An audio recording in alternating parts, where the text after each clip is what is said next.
Puji Tuhan. Shalom Bapak Ibu Saudara. Ada sukacita pada hari ini. Puji Tuhan, kita patut bersuka cita karena Tuhan kita selalu memberikan kita damai sejahtera, sukacita dalam kehidupan kita. Mari sejenak kita mau bersaat teduh, kita mengucap syukur buat kebaikan Tuhan dalam kehidupan kita. Karena sampai pada hari ini Tuhan selalu menyertai kehidupan kita. Terima kasih Tuhan. Terima kasih Yesus.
Tak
Bapa, kami mengucap syukur dan terima kasih atas kasih-Mu, anugerah-Mu yang begitu besar. Bapa, sebelum kami memulai ibadah pada pagi hari ini, segala kuasa setan, segala virus corona kita patahkan di dalam nama Tuhan kita Yesus Kristus. Tuhan, terima kasih atas penyertaan-Mu, atas perlindungan-Mu, atas pertolongan-Mu Bapa di sepanjang hari kami lalui. Terima kasih Bapa, sehingga kami boleh beribadah pada pagi hari ini untuk memuji dan memuliakan nama-Mu. Terima kasih Tuhan atas kasih-Mu, anugerah-Mu yang begitu besar.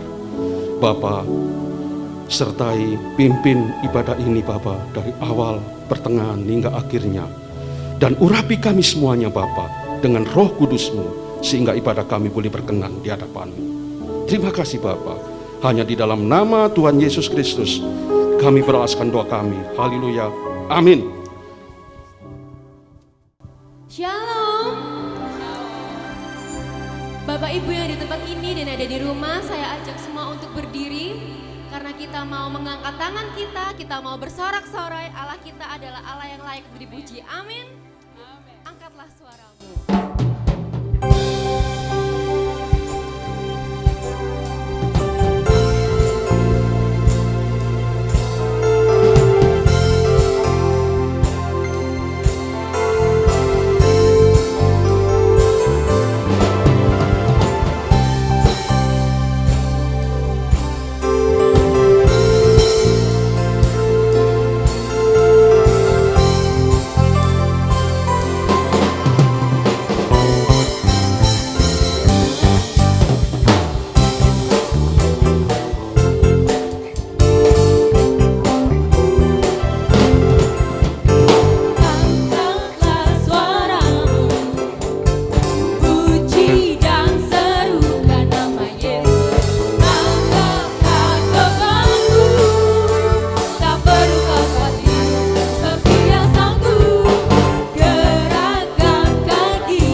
masih ada sukacita. Amin. Saat ini kita akan menari bagi Allah karena kasih Allah yang tak berkesudahan dan selalu baru setiap hari. Amin.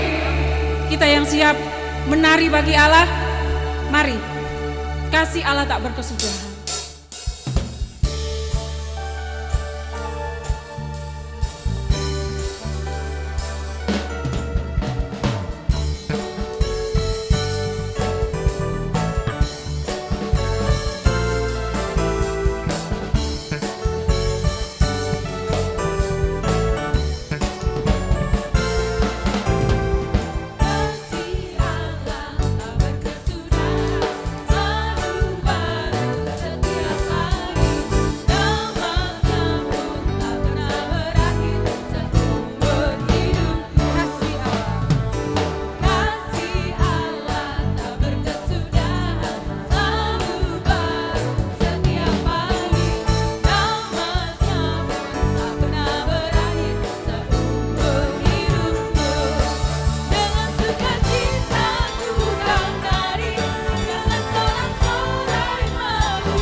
Bapak Ibu Saudara yang kasih oleh Tuhan. Sebentar kita akan mendengarkan kebenaran firman Tuhan. Mari kita siapkan hati kita, supaya hati kita menjadi hati yang siap untuk ditaburi benih kebenaran firman Tuhan, sehingga boleh bertumbuh berbuah di dalam kehidupan kita. Haleluya. Hanya Engkau Tuhan yang menjadi tempat jawaban kami, sebab hanya Engkau Tuhan sumber pertolongan kami. Haleluya. Terima kasih Tuhan.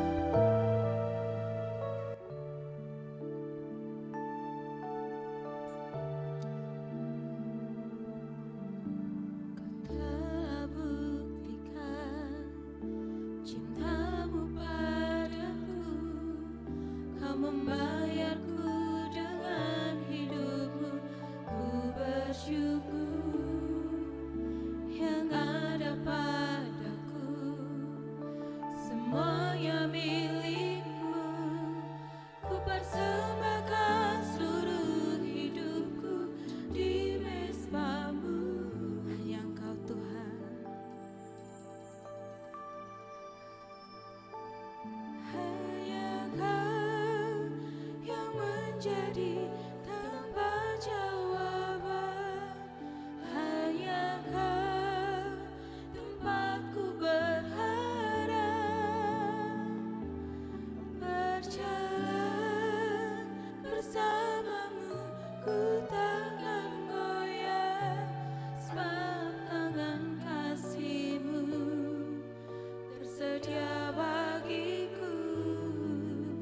Selamanya Kau ku cinta.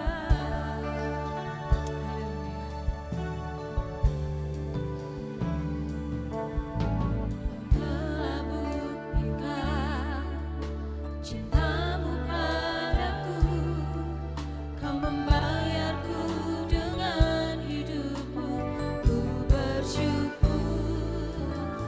Yang ada padaku semuanya milikmu, ku persembahkan seluruh hidupku di mezbamu. Hanya Kau yang menjadi tempat jawaban. Hanya Kau tempatku berharap.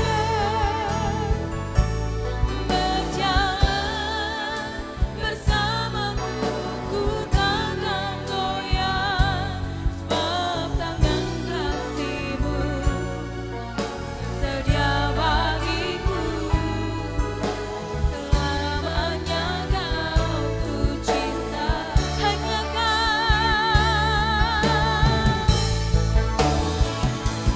Hanya Kau yang menjadi tempat jawaban. Hanya Kau tempatku berharap. Berjalan bersamamu, ku takkan goyah, sebab tangan kasih-Mu tersedia bagiku. Selamanya Kau. Sekali lagi katakan hanya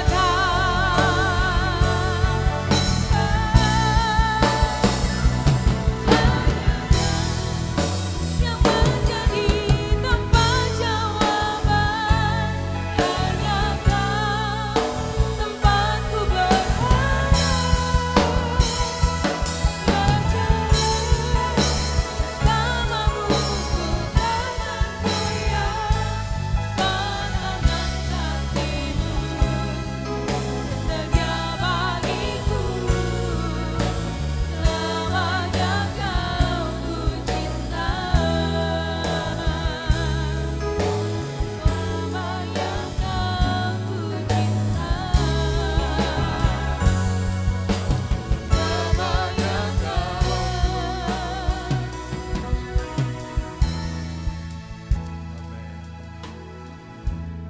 Haleluya, haleluya, haleluya. Kami menyadari bahwasanya hanya Engkau saja Tuhan tempat sandaran kehidupan kami. hanya Engkau adalah penolong hidup kami.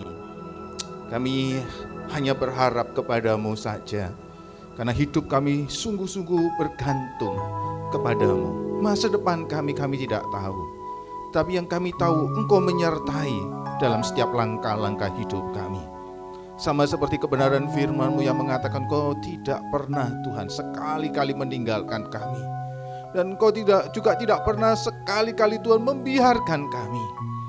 Tetapi melalui Roh-Mu yang menuntun kehidupan kami. Mari Tuhan berbicaralah pada saat ini.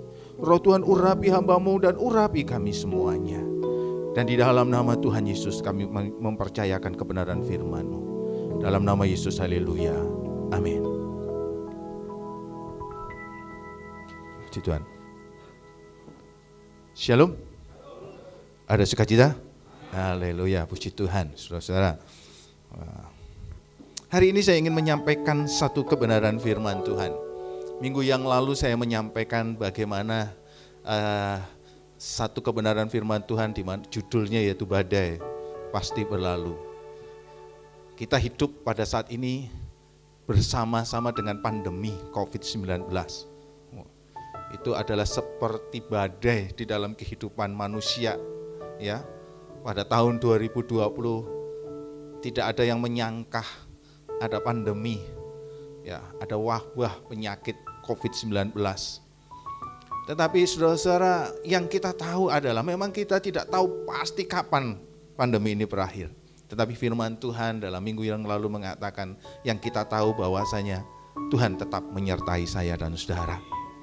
Hari ini saya ingin menyampaikan satu kebenaran firman Tuhan dan saya memberi judul bagaimana kita benar-benar di saat-saat seperti ini kita memerlukan tuntunan ilahi. Dan tema judul khotbah pada saat ini adalah tuntunan ilahi. Saudara, kita tidak pernah tahu karena kita adalah manusia yang sangat terbatas. Pikiran kita, hikmat kita terbatas. Pengetahuan kita sangat terbatas. Kita diciptakan sebagai manusia yang sangat terbatas. Tetapi puji Tuhan pada saat ini, karena keterbatasan kita juga kita sering kali jatuh di dalam dosa. Tapi hari ini saya ingin menyampaikan satu kebenaran firman Tuhan. Percayalah bahwasanya di dalam keterbatasan inilah, ketika kita menyadari bahwasanya kita adalah orang yang terbatas, saya dan saudara memang benar-benar memerlukan tuntunan Tuhan. Tuntunan Tuhan apalagi di saat-saat seperti ini, saudara-saudara. Saudara, kita tidak tahu apa yang terjadi dalam hari-hari yang akan datang. Bagaimana penyakit COVID-19 ataupun mungkin keadaan ekonomi kita juga kita tidak tahu. Tetapi yang kita tahu adalah setiap hari saudara, mohonlah tuntunan Tuhan di dalam kehidupan kita ketika kita mengambil keputusan-keputusan atau mengambil hal-hal yang mungkin berbicara tentang keseharian di dalam kehidupan saya dan saudara. Sama seperti pada saat ini ketika kita belajar di dalam kebenaran firman Tuhan, ada satu berita yang sangat luar biasa yang Alkitab sendiri telah sampaikan, telah nyatakan di dalam kehidupan jemaat, yaitu bahwasanya saudara, ada satu permohonan, ada satu kerinduan yang harus kita naikkan kepada Tuhan selain permohonan-permohonan yang lain, yaitu permohonan atau kerinduan untuk mengalami tuntunan ilahi, mengalami tuntunan Tuhan. Dan dalam satu surat yang ada di dalam Alkitab kita, itu dalam satu kitab di dalam kitab, kita coba buka pada saat ini di dalam kitab Efesus, Efesus pasal 1 ayat 15 sampai ayat 23. Itu bagaimana menunjukkan di dalam kehidupan kita betapa pentingnya kita memohon hikmat dan wahyu daripada Tuhan. Betapa pentingnya kita memohon pengertian kepada Tuhan, pengetahuan kepada Tuhan, agar kehidupan saya dan saudara tidak salah langkah. Tetapi kehidupan saya dan saudara justru kita akan mengalami kuasa, mujizat dan pertolongan demi pertolongan kepada Tuhan. Kehidupan kita semakin lebih baik, semakin kita mengenal Tuhan, semakin ketika kita mengenal Tuhan, semakin hikmat dan tuntunan ilahi, tuntunan Tuhan itu semakin nyata di dalam kehidupan saya dan saudara. Kita sebagai orang yang seringkali gagal dan jatuh di dalam dosa, kadang-kadang keputusan-keputusan kita justru juga keputusan-keputusan yang salah. Tetapi ketika kita memohon setiap hari itu, setiap pagi, saudara bangun pagi, saudara kemudian berdoa meminta pimpinan Tuhan, tuntunan Tuhan di dalam kehidupan saudara untuk menapaki hari itu. Saya yakin bahwasanya tuntunan Tuhan selalu akan mengarahkan hal yang terbaik di dalam kehidupan saya dan saudara. Mari kita membacanya pada saat ini. Di dalam Efesus pasal 1 ayat 15 sampai ayat yang 23. Saya akan membacakannya. Doa untuk pengertian tentang kemuliaan Kristus, judul perikopnya. Karena itu, setelah aku mendengar tentang imanmu dalam Tuhan Yesus dan tentang kasihmu terhadap semua orang kudus, aku pun tidak berhenti mengucap syukur karena kamu. Dan aku selalu mengingat kamu dalam doaku dan meminta kepada Allah Tuhan kita Yesus Kristus, yaitu Bapa yang mulia itu, supaya Ia memberikan kepadamu roh hikmat dan wahyu untuk mengenal Dia dengan benar, dan supaya Ia menjadikan mata hatimu terang, agar kamu mengerti pengharapan apa yang terkandung dalam panggilannya, betapa kayanya kemuliaan bagian yang ditentukannya bagi orang-orang kudus, dan betapa hebat kuasanya bagi kita yang percaya, sesuai dengan kekuatan kuasanya yang dikerjakan di dalam Kristus, dengan membangkitkan Dia dari antara orang mati dan mendudukkan Dia di sebelah kanannya di surga, jauh lebih tinggi dari segala pemerintah dan penguasa dan kekuasaan dan kerajaan dan tiap-tiap nama yang dapat disebut, bukan hanya di dunia ini saja, melainkan juga di dunia yang akan datang. Dan segala sesuatu telah diletakkannya di bawah kaki Kristus, dan dia telah diberikannya kepada jemaat sebagai kepala dari segala yang ada. Jemaat yang adalah tubuhnya, yaitu kepenuhan Dia yang memenuhi semua dan segala sesuatu. Amin. Saudara, ini adalah satu tulisan yang ditulis oleh Rasul Paulus kepada satu jemaat, yaitu jemaat Efesus. Dan ketika Rasul Paulus menuliskan surat ini, dia sudah mendengar bagaimana jemaat yang di Efesus itu mengalami pertumbuhan, baik di dalam kasih, baik di dalam iman, dan itulah yang kemudian membuat Rasul Paulus mengucap syukur. Saya juga jujur mengucap syukur kepada Bapak Ibu Saudara jemaat di GSJ Bait Elohim, walaupun selama beberapa waktu kita tidak bisa ibadah secara normal, dan mungkin kita banyak ibadah yang online, Bapak Ibu yang belum pernah ibadah di gereja, mungkin yang ada di rumah-rumah, Bapak Ibu mungkin tidak bisa beribadah pada saat ini, tapi saya yakin dan percaya Bapak Ibu tetap menjaga iman dan percaya dan kasih kepada Tuhan Yesus. Dan ketika saya mungkin mendengar berita-berita itu merupakan satu penghiburan dan satu ucapan syukur, saudara-saudara. Dan memang benar, dalam situasi apapun, dalam situasi seperti pandemi COVID-19, jangan membuat kita undur, iman kita semakin mundur. Tetapi harusnya juga ini adalah, mungkin ini tantangan, tapi kita harus memakai tantangan itu sebagai kesempatan untuk kita juga benar-benar, inilah waktu kita untuk kita intim dengan Tuhan. Inilah waktu kita untuk kita mengenal lebih dalam kepada Tuhan. Inilah waktu kita, walaupun mungkin situasi tidak mendukung, tetapi saya yakin kuasa Tuhan tidak dapat dibatasi oleh situasi-situasi apapun. Dan pengiringan kita kepada Tuhan juga tidak boleh dibatasi oleh situasi-situasi apapun. Saudara juga kerinduan saudara untuk mencari Tuhan tidak boleh dibatasi oleh situasi-situasi apapun. Karena saya yakin berkat daripada Tuhan tidak dapat dibatasi oleh situasi apapun. Saudara, apa yang kemudian Rasul Paulus sampaikan kepada jemaat yang ada di Efesus? Rasul Paulus kemudian mendorong untuk mereka benar-benar benar-benar memiliki roh hikmat dan wahyu, dan bahkan kemudian dalam doanya itu menjadi doa Rasul Paulus kepada jemaat Efesus. Pada ayat yang ke-17 di situ dikatakan, dan Rasul Paulus meminta kepada Allah Tuhan Yesus Kristus, yaitu Bapa yang mulia, supaya Ia memberikan kepada jemaat itu roh hikmat dan wahyu. Saya juga rindu, ini menjadi doa saya juga. Menjadi doa supaya kita jemaat-jemaat GKSD Bet Elohim. Saya rindu, saya juga dapat katakan ini menjadi doa saya, menjadi kerinduan saya. Supaya kita semua pada saat ini mengalami tuntunan ilahi, mengalami satu pengertian daripada Tuhan, mengalami satu pengetahuan yang diberikan Tuhan kepada kita. Kita mengalami roh hikmat dan wahyu itu dicurahkan di dalam kehidupan saya dan saudara. Amin. Apa yang dimaksud dengan roh hikmat dan wahyu di dalam apa yang disebutkan di dalam kitab Efesus ini? Roh hikmat dan wahyu ini ada beberapa kemudian tafsiran mengatakan itu berbicara tentang pencerahan pikiran. Satu buku yang saya sedang baca itu menjelaskan kehidupan kita itu mengikuti pikiran-pikiran kita.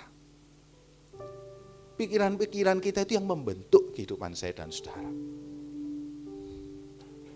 Apa yang kita pikirkan, itu seringkali yang terjadi di dalam kehidupan saya dan saudara.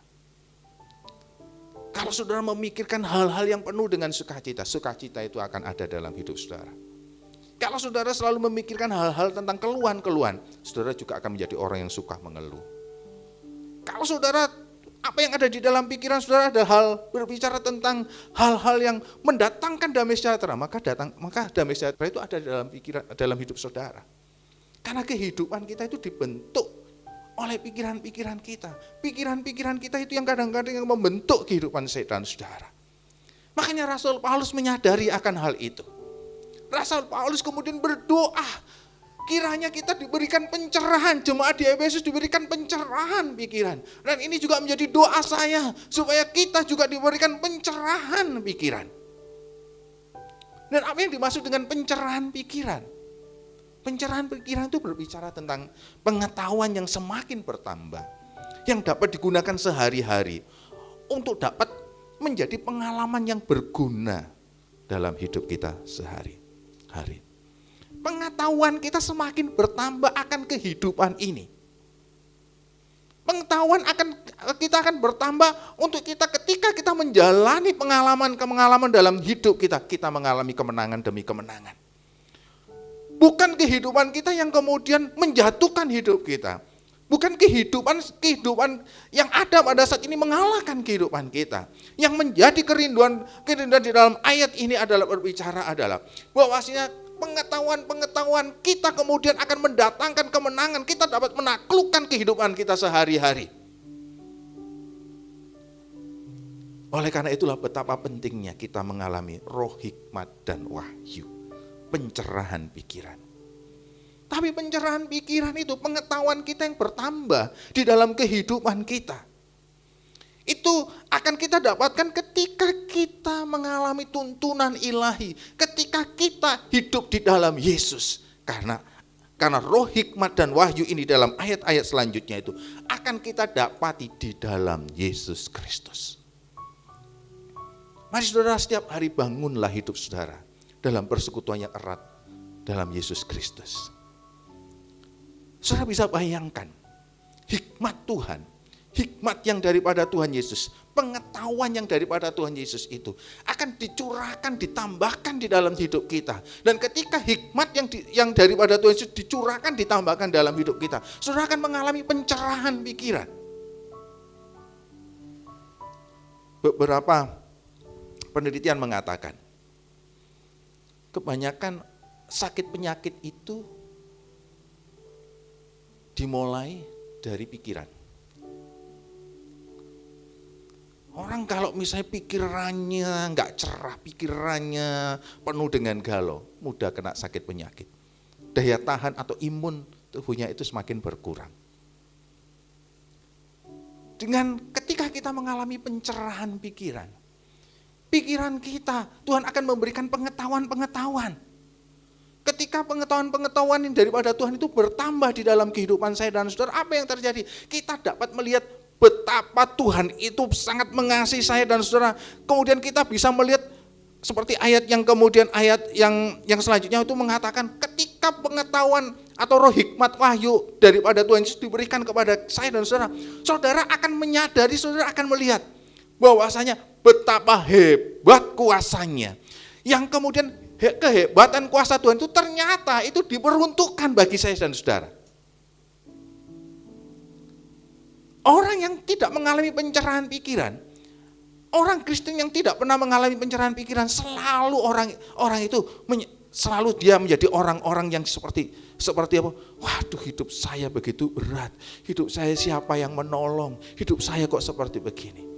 Tapi kalau orang itu sudah diberikan pencerahan pikiran, orang itu dapat melihat bahwasanya walaupun saya penuh dengan keterbatasan, tetapi saya telah melihat, saya telah meyakinin, saya telah mempercayai ada kuasa Tuhan yang hebat itu, yang senantiasa disediakan setiap hari, setiap waktu untuk saya. Kita perlu, saudara, memohon agar Tuhan membukakan pikiran kita. Bahkan kemudian menerangi mata rohani kita. Mata rohani kita itu berbicara tentang hati nurani kita. Bahwasanya kita ini adalah orang-orang yang dikasihi Tuhan. Bahwasanya kita ini adalah orang-orang yang telah disediakan segala berkat yang surgawi, berkat yang Tuhan sediakan ketika kita hidup di dalam dunia ini. Bahkan ada satu kisah, atau kisah ini ilustrasi. Satu ketika ada orang yang setiap waktu itu selalu berdoa tentang permohonan. Tuhan, saya perlu ini Tuhan. Enggak berapa lama Tuhan saya perlu ini. Disebutkan beberapa permohonan setiap waktu. Setiap waktu dia terus berdoa, dan kemudian dia akhirnya karena waktu terus menerus dia berdoa, dan kemudian dia melihat, aduh, kok enggak ada jawaban Tuhan. Percuma saya berdoa menaikkan banyak permohonan. Satu ketika, kemudian dia bertemu dengan seseorang. Diceritakan tentang pergumulannya. Dan kemudian orang itu mengatakan, kita memang perlu berdoa, engkau perlu berdoa. Tetapi engkau juga perlu melihat, meyakini bahwasanya setiap doa-doa yang kita naikkan itu, kadang-kadang ketika kita berdoa, ketika kita sudah berdoa, kadang-kadang kita tidak meyakini, kadang-kadang kita tidak mempercayai apa yang kita sudah doakan. Tuhan, tolong saya Tuhan, saya memerlukan Tuhan uang sejumlah ini. Tuhan, saya menghadapi pergumulan seperti ini Tuhan. Habis berdoa, amin. Waktu doanya penuh semangat.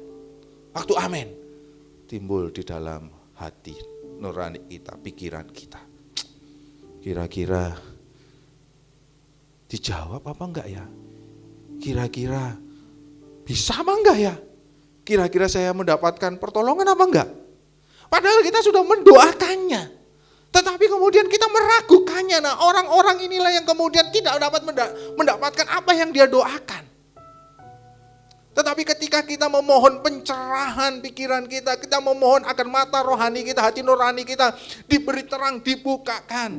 Dan saat itulah kemudian kita menyadari, pada saat ketika kita menaikkan doa-doa kita, seperti ada satu kisah, satu ilustrasi, kemudian kita menyadari Tuhan punya sebuah gudang yang sangat besar.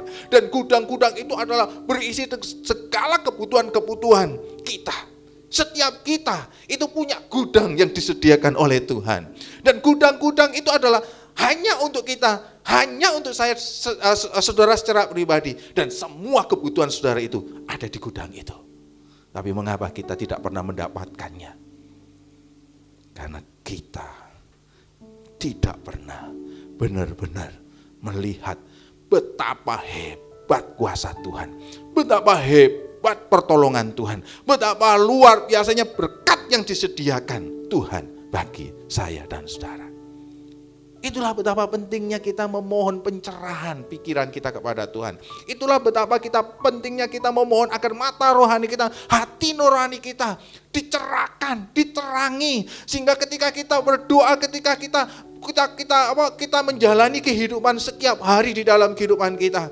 Kita benar-benar dibukakan mata rohani kita, dibukakan pikiran kita. Saudara dan saya tidak sendiri. Ada pertolongan Tuhan yang siap sedia menolong hidup saya dan saudara. Saudara punya semacam satu sensitif itu kepekaan. Belajarlah peka. Hidup saya dan saudara tidak sendiri. Tuhan menyertai saya dan saudara. Tuhan punya gudang-gudang sendiri bagi saya dan saudara. Secara pribadi, gudang-gudang itu berisi segala sesuatu yang saudara butuhkan. Betapa luar biasanya berkat Tuhan. Itu di dalam kehidupan saya dan saudara. Saudara akan mengalami pencerahan pikiran. Saudara akan mengalami bagaimana mata rohani saudara dibukakan. Ketika saudara memiliki hubungan dengan Tuhan Yesus yang Maha Tahu.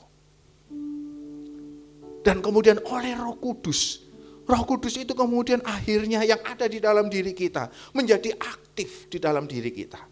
Aktifkan Roh Kudus dalam roh saudara, dalam hidup saudara, dalam pikiran saudara, dalam hati saudara. Izinkan Roh Kudus menguasai seluruh hidup kita. Dan ketika saudara mengizinkan Roh Kudus itu juga ketika menolong saudara mengambil keputusan di dalam kehidupan saya dan saudara. Maka saudara belajar seperti itu setiap hari. Saudara akan juga mengalami kepekaan untuk mengalami tuntunan ilahi.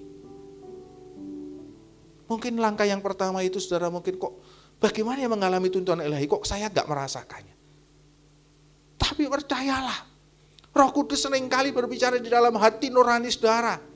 Roh Kudus juga seringkali berbicara melalui pikiran kita. Roh Kudus juga berbicara mungkin dalam situasi-situasi tertentu. Tetapi yang setiap hari adalah yang saudara rindukan adalah mohonlah Tuhan selalu membukakan hidup saudara. Saudara harus menjalin hubungan yang akrab dengan Tuhan. Ketika saudara menjalin hubungan yang akrab dengan Tuhan, saudara semakin mengerti ini tuntunan Tuhan. Sama seperti sepasang suami istri. Walaupun mungkin istrinya mungkin ada 100 meter di sana. Gak terlihat. Tapi kalau istrinya itu ngomong sedikit saja, suaminya pasti tahu itu suara istriku itu gitu ya. Bahkan langkah-langkahnya saja sudah tahu. Saudara, kalau kita hubungan kita setiap hari dengan Tuhan, kita akan semakin mengerti mana yang tuntunan Tuhan, mana yang bukan. Yang selanjutnya yang kita dapat pelajari di dalam ayat-ayat ini adalah ketika saudara mengalami pimpinan Tuhan, tuntunan ilahi, maka saudara akan semakin mengerti tujuan hidup saudara. Dalam ayat yang ke-17 itu dikatakan, dalam ayat yang ke-19 dikatakan, dan betapa hebat kuasanya bagi kita yang percaya. Ya.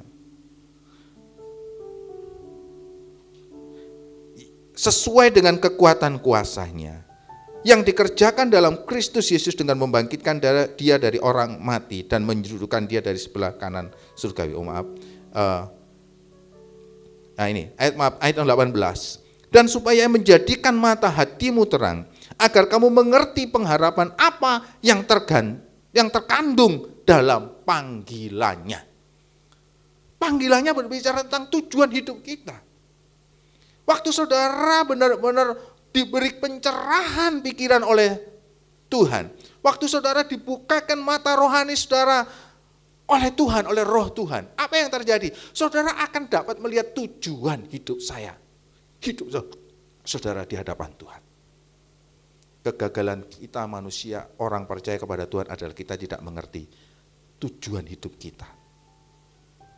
Orang yang tidak mengerti tujuan hidupnya itu semau gue. Hidupnya itu seperti orang katakan mengalir saja, Pak. Tetapi keberhasilan hidup kita adalah ketika kita mengerti mengapa kita ada pada saat ini. Mengapa kita ada di Pandaan saat ini. Mengapa saya bekerja di situ. Mengapa rumah saya ada di situ. Mengapa saya punya istri seperti ini. Mengapa saya punya anak-anak seperti itu. Mengapa saya bekerja di situ. Mengapa saya punya usaha di situ. Dan pada waktu saudara mengerti tujuan daripada Tuhan, ketika saudara ditempatkan di situ, ketika saudara bekerja di situ, kenapa saya kok bergereja di sini? Saudara waktu mengerti tujuan itu, maka saudara akan melihat tuntunan Tuhan yang begitu luar biasa itu akan bekerja di dalam kehidupan saya dan saudara. Tuntunan Tuhan itu akan berbicara tentang kasih karunia, tentang kemurahan, tentang anugerah. Pada waktu saudara menggenapi tujuan hidup saudara, saudara akan melihat hidup saudara menjadi hidup yang bermakna. Saudara akan melihat bahwa hidup saudara itu dipenuhi dengan anugerah Tuhan. Saudara akan melihat kemurahan Tuhan demi kemurahan Tuhan setiap hari.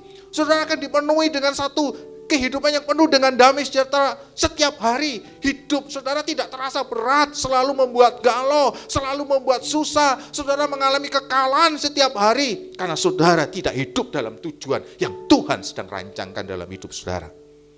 Tapi ketika kita diberikan roh hikmat dan wahyu, kita diberikan pengertian atau pencerahan pikiran kita, mata rohani kita, hati nurani kita diberi terang oleh Tuhan, maka kita akan dapat melihat ternyata saya memiliki tujuan hidup seperti itu. Dan tujuan hidup itu memberikan semangat dalam hidup saudara. Tujuan hidup itulah yang kemudian akan membangkitkan hidup saudara, sehingga saudara bisa menang terhadap kehidupan setiap hari.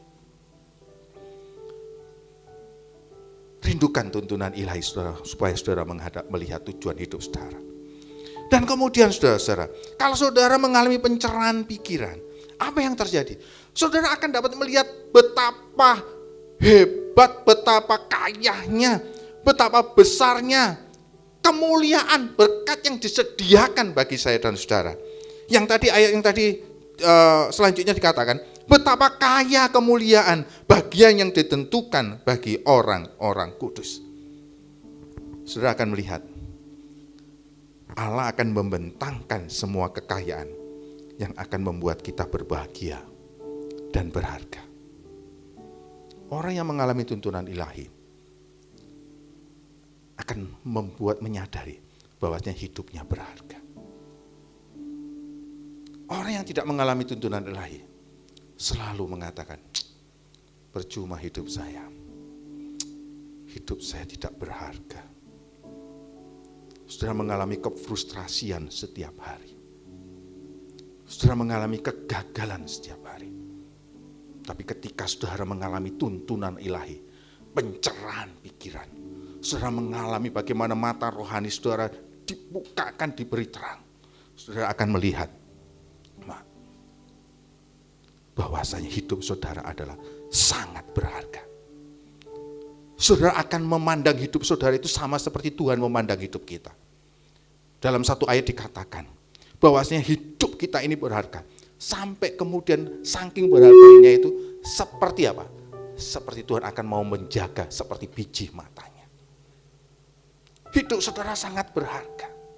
Dan oleh karena itulah saudara harus melihat tuntunan Tuhan, pencerahan pikiran Tuhan. Sekarang cobalah berpikir secara cerah, berpikir sebagaimana pikiran Tuhan. Hidup saudara adalah sangat berharga, hidup saya adalah sangat berharga. Ketika hidup saya berharga di mata Tuhan, hidup saudara juga berharga di mata sesama. Hidup saudara adalah berharga juga dalam keluarga saudara. Hidup saudara berharga juga bagi orang lain. Katakan amin. Saat seperti itu, pengakuan citra diri saudara dibangkitkan. Saudara menjadi orang-orang yang dapat mengalahkan dunia ini dalam kehidupan sehari-hari. Yang selanjutnya adalah orang yang mengalami pencerahan pikiran itu akan melihat betapa hebat kuasanya. Ya, karena ayat-ayat selanjutnya dikatakan, dan betapa hebat kuasanya bagi kita yang percaya sesuai dengan kekuatan kuasanya. Allah akan mencukupi segala sesuatu yang kita perlukan dalam kuasanya yang tak terbatas. Allah akan mencukupi segala sesuatu di dalam kehidupan kita dalam kuasanya yang terbatas. Tapi dengan satu syarat, saudara harus percaya. Pertolongan Tuhan itu sebesar apa sih? Pertolongan Tuhan itu sebesar apa yang saudara percayai. Saya mau katakan, pertolongan Tuhan dalam hidup kita itu Sebesar apa? Sebesar apa yang saudara percayai. Kalau saudara mempercayai bahwa Tuhan sanggup menolong ini, percayailah, maka jadilah apa yang saudara percayai. Hari ini mari kita akan melihat, memohon Tuhan. Tuhan, aku memerlukan tuntunan-Mu. Aku memerlukan kuasa-Mu. Aku rindu untuk melihat tujuan hidupku di dalam hidup, dalam rencana-Mu. Hidupku selama ini seperti tidak berharga. Tetapi ketika tuntunan ilahi itu ada dalam hidup saudara, saudara akan dibangkitkan, ternyata hidup saya sangat berharga. Dan kuncinya hanya satu. Saudara bisa mengalami tuntunan ilahi. Saudara mengalami pencerahan pikiran saudara. Saudara mengalami juga mata rohani saudara, hati nurani saudara diterangin. Ketika semuanya itu dirangkum, disimpulkan. Bangun kepercayaan saudara kepada Tuhan. Sebesar kepercayaan kita, sebesar itulah kuasa Tuhan bekerja di dalam kehidupan saya dan saudara. Dan hari ini, mari, apapun pergumulan saudara pada saat ini, apapun yang menjadi kerinduan saudara pada saat ini, apapun yang menjadi satu beban, satu persoalan, satu masalah di dalam kehidupan saudara saat ini, apapun yang kemudian saudara melihat dalam keseharian hidup saudara seperti saudara mengalami kefrustrasian, hari ini percayalah kepada Tuhan. Tuhan akan membuat segala sesuatu begitu indah. Karena kuasa Tuhan tak terbatas. Dan hari ini saudara-saudara, ketika kita melihat masuk dalam perjamuan kudus. Perjamuan kudus itu mengingatkan kepada saya dan saudara. Betapa kasih Tuhan itu juga tak terbatas di dalam kehidupan saya dan saudara. Dia mau datang dan kemudian datang ke dunia ini meninggalkan kerajaannya. Meninggalkan segala kemegahannya. Oleh karena apa? Karena dia ingin menunjukkan kasihku tak terbatas kepada saya dan saudara. Dia ingin menunjukkan betapa berharganya kita di matanya. Sampai kemudian dia rela mati di kayu salib bagi saya dan saudara. Sampai kemudian rela dihina. Yaitu salib itu menunjukkan kehinaan. Tetapi dia ingin menunjukkan kepada saya dan saudara bahwasanya kita sangat berharga. Perjamuan kudus juga mengingatkan kepada saya dan saudara. Sudah diberi tujuan hidup di dalam hidup saudara. Yang dirancang oleh Tuhan.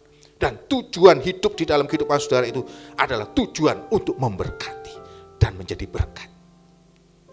Amin. Mari pada saat ini kita siapkan hati kita untuk kita masuk dalam perjamuan kudus. Kita rindu Tuhan juga menuntun di dalam kehidupan saya dan saudara. Tuhan, ini hidupku Tuhan, tuntunlah hidupku ya Tuhan. Dan pada saat ini ya Tuhan, aku yakin Engkau menuntun hidupku. Karena Engkau sendiri begitu mengasihi aku ya Tuhan. Karena Engkau mengasihi kami ya Tuhan. Kasih-Mu telah Engkau nyatakan melalui pengorbanan-Mu di kayu salib. Kalau Engkau merelakan segala sesuatunya Kau korbankan.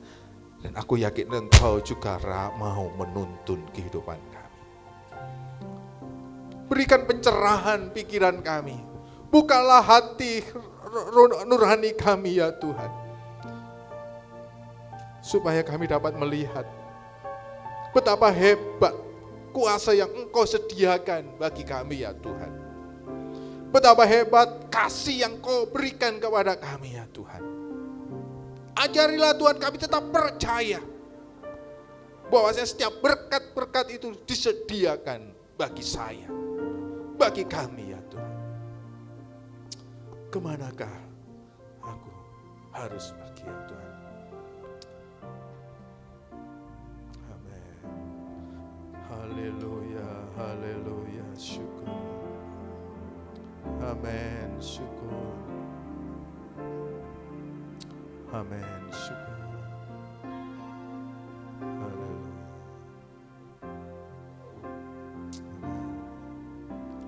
Kemanakah aku dapat pergi? menjauhi rohmu yang suci.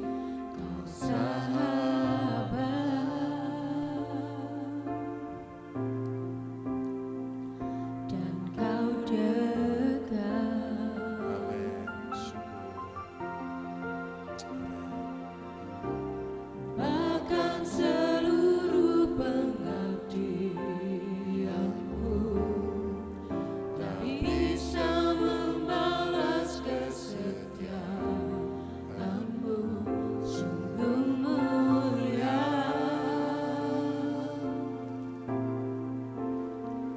dan berharga, sungguh besar Tuhan, pada saat ini ya Tuhan, pengorbananmu. ketika kami melihat, ketika pikiran kami dicerahkan, kami dapat bersyukur dan menyadari betapa pengorbananmu sungguh luar biasa. Engkau mati bagi kami karena dosa-dosa kami. Oleh karena itu Tuhan, pada saat ini kami datang di hadapan-Mu. Ampuni kami Tuhan. Apabila selama ini hidup kami tidak sesuai dengan tujuan yang Kau nyatakan. Mari Roh Kudus melalui perjamuan kudus ini. Mari ya Tuhan, Engkau menguatkan kami, Engkau menolong kami, supaya hidup kami sesuai dengan kehendak-Mu. Berbicaralah ya Tuhan, melalui perjamuan kudus ini. Kiranya setiap unsur-unsur perjamuan kudus ini semakin mengingatkan kami betapa kami harus menghargai pengorbanan-Mu yang sangat luar biasa. Layakkan kami yang akan melayani, layakkan kami akan menerima perjamuan kudus. Dalam nama Yesus.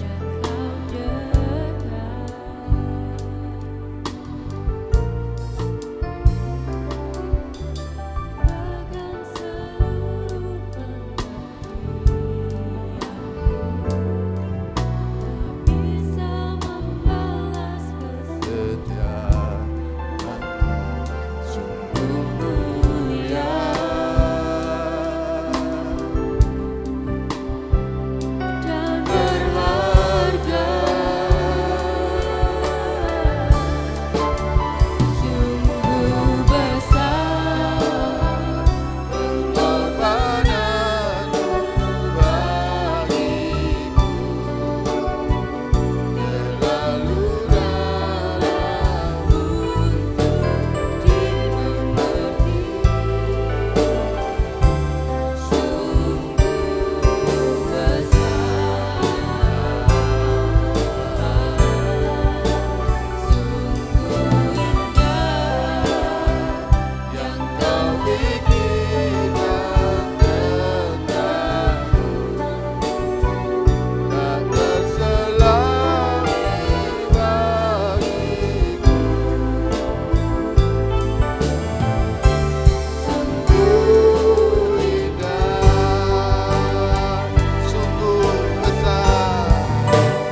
undang kita bangkit berdiri pada saat ini.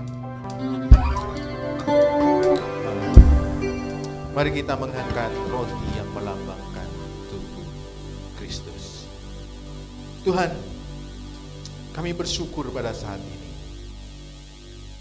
Kami melihat betapa Engkau mengasihi kami. Dan ketika kami memasuki perjamuan kudus, iman rohani kami, pengharapan kami dikuatkan. Karena perjamuan kudus mengingat masa lalu bahwasanya Engkau begitu mengasihi kami, bahkan Engkau rela mati di kayu salib. Perjamuan kudus juga mengingatkan akan pengharapan kami yang sungguh luar biasa. Engkau juga akan datang kedua kalinya menjemput kami dan membawa kami dalam perjamuan kudus yang sebenarnya di mana Engkau yang akan memimpinnya ya Tuhan. Kiranya Tuhan pada saat ini kami semakin bersyukur kepadamu. Ketika kami masuk dalam perjamuan kudus, pikiran dan hati kami kiranya dikuduskan, disucikan sehingga kami dapat melihat betapa hebat kuasa dan kasih-Mu di dalam kehidupan kami. Dan pada saat ini kami siap untuk menerima kedua unsur perjamuan. Demikian pada waktu malam, sebelum Tuhan Yesus diserahkan, Dia mengambil roti dan mengucap syukur atasnya. Kemudian Dia memecah-mecahkannya dan berkata, inilah tubuhku yang diserahkan bagi kamu. Setiap kali kamu memakannya, menjadi peringatan akan aku. Mari kita memakannya di dalam nama Tuhan Yesus.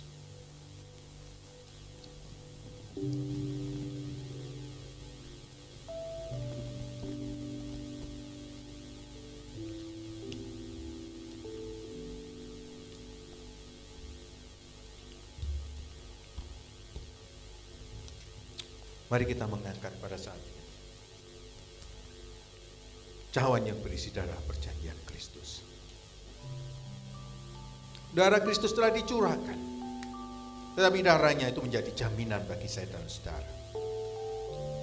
Oleh bilurnya kita disembuhkan dari sakit penyakit. Darah Yesus telah ditumpahkan, karena sesuai dengan kebenaran firman Tuhan, menggenapi kebenaran firman Tuhan, bila tidak ada penumpahan darah, tidak ada pengampunan. Tapi darah Yesus telah ditumpahkan sehingga ada pengampunan bagi saya dan saudara. Darah Yesus adalah darah yang berkuasa. Tidak ada satu kuasa pun yang sanggup menembus kuasa darah Yesus. Dan darah Yesus itu ada dalam diri kita. Darah Yesus adalah darah anak Allah. Oleh karena itu, kita pun layak disebut sebagai anak-anak Allah ketika kita menerima darah Yesus. Demikian pada waktu malam sebelum Yesus diserahkan, Dia mengambil cawan dan berkata, cawan ini berisi darah perjanjianku. Setiap kali kamu meminumnya, menjadi peringatan akan aku. Mari kita meminumnya dalam nama Tuhan Yesus.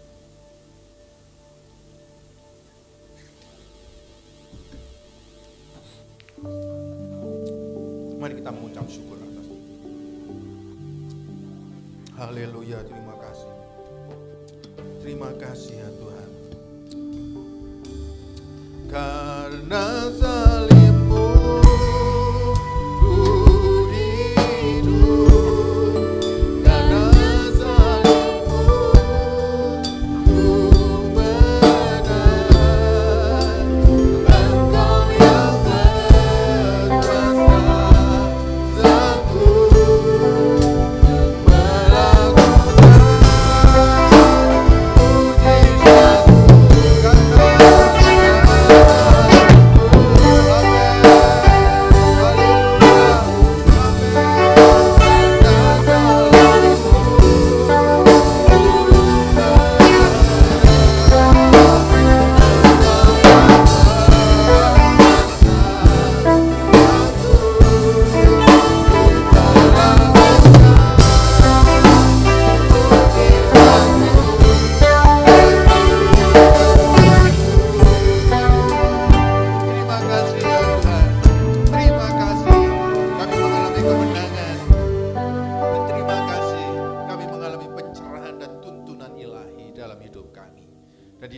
Engkau yang berkuasa sanggup melakukan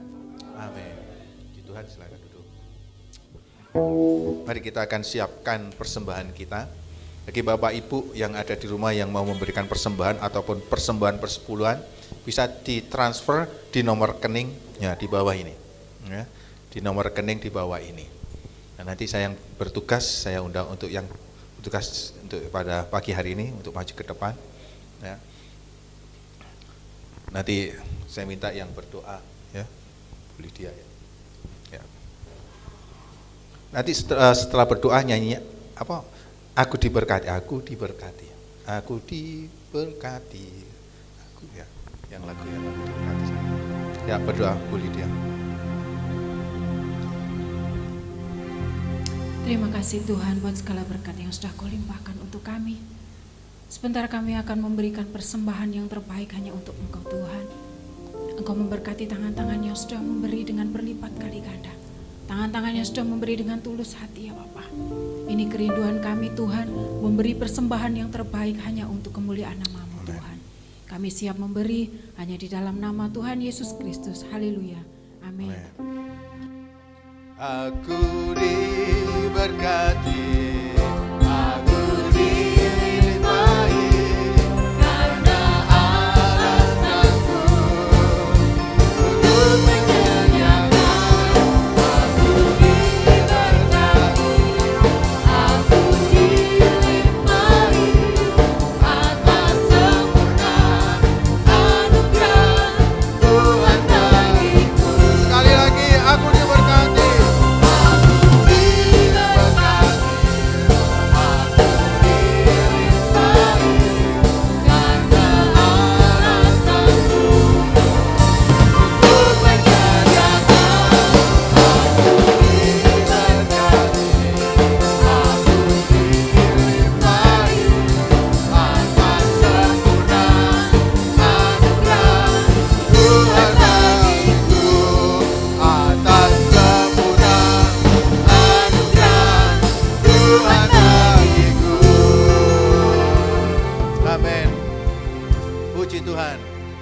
Jam-jam ibadah, saudara, hari Selasa ada doa syafaat, dan kemudian ada ibadah-ibadah online juga, dan hari Jumat juga ada ibadah di Rumah Sakit Sumber Gelaga, dan hari mungkin kaum muda juga online ya, dan hari Minggu besok sama seperti hari ini jam 6 pagi ibadah online ditayangkan, jadi Bapak Ibu bisa lihat di YouTube-nya GSC Abid Elohim.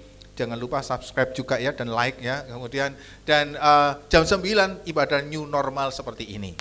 Itu saja pengumuman kita, dan bagi Bapak Ibu yang memerlukan dukungan doa bisa menyampaikan kepada saya melalui WA supaya kita bisa mendukungnya di dalam doa. Mari saya undang untuk bangkit berdiri pada saat ini. Haleluya. Mari kita menutup ibadah ini.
Doa Bapa kami.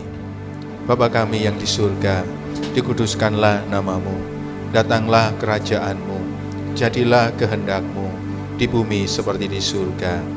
Berikanlah kami pada hari ini makanan kami yang secukupnya, dan ampunilah kami akan kesalahan kami, seperti kami juga mengampuni orang yang bersalah kepada kami. Dan janganlah membawa kami ke dalam pencobaan, tapi lepaskanlah kami daripada yang jahat. Karena Engkaulah yang mempunyai kerajaan dan kuasa dan kemuliaan sampai selama-lamanya. Amin. Kiranya Tuhan akan memberkati setiap kita yang hadir pada saat ini dengan berkat damai sejahtera, sukacita dan kebenaran Tuhan. Kiranya juga Tuhan memberkati setiap umat-Mu, jemaat-Mu yang juga Tuhan beribadah secara online di rumah-rumah. Kami yakin Engkau juga menyertai dan mengaruniakan kekuatan, penghiburan, berkat, Tuhan kesejahteraan, Tuhan bertanggung jawab di dalam setiap kehidupan umat-Mu, jemaat-Mu, baik dalam keluarga mereka, baik dalam usaha mereka, pekerjaan mereka, masa depan mereka, sekolah mereka ya Tuhan. Kami yakin keluar masuk mereka Engkau bertanggung jawab dan Engkau menyertai dan menjauhkan seluruh umat-Mu dari segala sakit penyakit COVID-19, dari segala sakit penyakit yang lain juga. Tuhan memberikan kesembuhan, Tuhan memberikan kesehatan, Tuhan memberikan tuntunan di dalam kehidupan kami semuanya. Biarlah dalam kehidupan kami ke depan, tuntunan ilahi itu ada dalam kehidupan kami, sehingga kami dalam kehidupan sehari-hari melihat Tuhan memberikan yang terbaik dalam kehidupan kami. Kami bersyukur akan hal itu. Berkati bangsa dan negara kami Indonesia ya Tuhan. Berkati dengan damai sejahtera sukacita-Mu. Berkati dengan keselamatan daripada-Mu Tuhan. Jauhkan dari segala virus, sakit penyakit COVID-19 ini boleh berlalu. Dan kemuliaan-Mu juga dicurahkan atas seluruh dunia ini ya Tuhan. Dan kami serahkan seluruhnya ini ke dalam tangan Tuhan Yesus. Oleh karena itu pada saat ini mari kita mengangkat tangan. Bapak Ibu Saudara yang saya kasih di dalam nama Tuhan Yesus. Kiranya berkat kasih setia Allah Bapa, damai sejahtera dari Tuhan kita Yesus Kristus, kekuatan serta penghiburan dari Roh Kudus akan menyertai engkau secara luar biasa sampai Tuhan Yesus datang kedua kalinya menjemput kita. Mari kita yang percaya mengatakan amin. Tuhan memberkati.